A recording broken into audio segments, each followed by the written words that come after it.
अगर मैं आपसे एक लिस्ट बनाने को कहूं कि बताइए आप हर रोज कितने केमिकल्स खाते हैं, तो बता पाएंगे? रिसर्च के अनुसार इंसानी शरीर के अंदर 300 तरह के सिंथेटिक केमिकल्स पाए गए हैं। यहां तक कि पैदा होने से पहले ही कोख में ही बच्चों के शरीर में ये केमिकल्स पहुंच रहे हैं। पता है कैसे? अपनी केचप की बोतल उठाइए और पीछे इंग्रेडिएंट्स लिस्ट पढ़िए। आपको कई तरह के नंबर्स देखने को मिलेंगे और इनके आगे लिखा होगा acidity regulators, stabilizers, preservatives, thickeners, synthetic food colour. इसी तरह biscuits, chocolates, chips, bread, basically हर वो चीज जो पैकेट में आती है, हर उस चीज की इंग्रेडिएंट्स लिस्ट पढ़िए तो आपको जवाब मिल जाएगा। नमस्कार, मैं हूं ईशा, आप देख रहे हैं सेहत टॉक और आज मैं आपको बताने जा रही हूं कि सिंथेटिक केमिकल्स कैसे हमारी जान ले रहे हैं।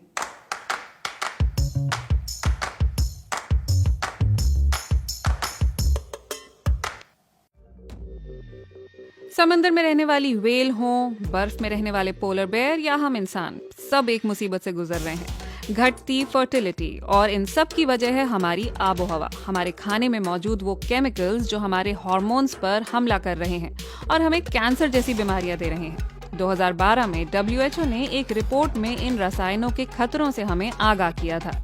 इन्हें एंडोक्राइन डिसरप्टिंग केमिकल्स या EDC कहा जाता है। ये पर्यावरण और हमारे स्वास्थ्य दोनों के लिए हानिकारक हैं। इंसानी शरीर में कुछ 50 अलग अलग किस्म के हार्मोन्स होते हैं। कोई मेटाबॉलिज्म में मदद करता है, कोई रिप्रोडक्शन में, तो कोई नींद में। शरीर ढंग से काम कर सके, इसके लिए इन हार्मोन्स का ठीक से काम करना जरूरी होता है। EDC इनके काम में बाधा डालते हैं।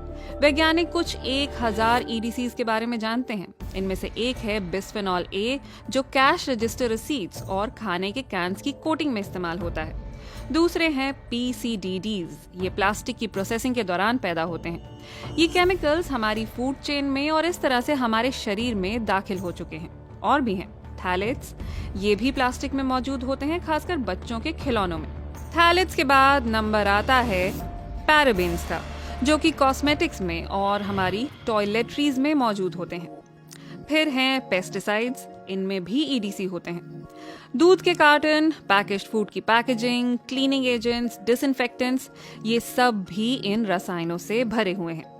कई शोध ये साबित कर चुके हैं कि 1973 से 2011 के बीच पुरुषों में स्पर्म काउंट 52% घट चुका है।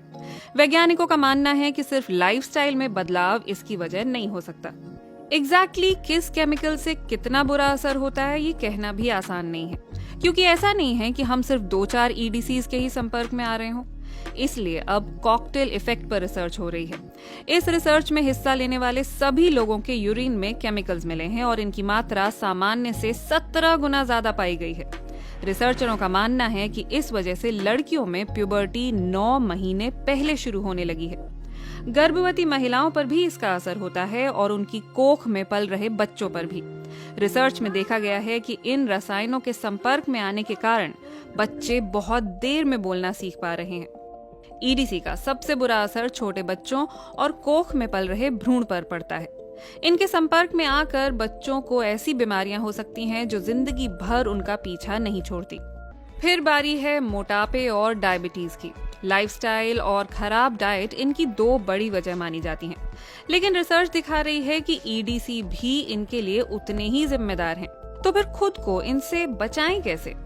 सबसे पहले तो खुद को प्लास्टिक से दूर रखें। दूसरा, कुछ भी खरीदने से पहले इंग्रेडिएंट्स लिस्ट जरूर पढ़ें। वो खरीदें जिसमें कम से कम इंग्रेडिएंट्स हों। हाँ, ये काम थोड़ा मुश्किल है, लेकिन अपने हार्मोन्स को बचाना है तो इतना तो करना ही होगा।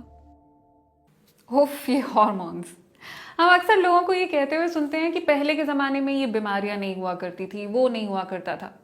पहले प्रोसेस्ड फूड इंडस्ट्री नहीं हुआ करती थी। खाना पूरी तरह घर पर बनता था।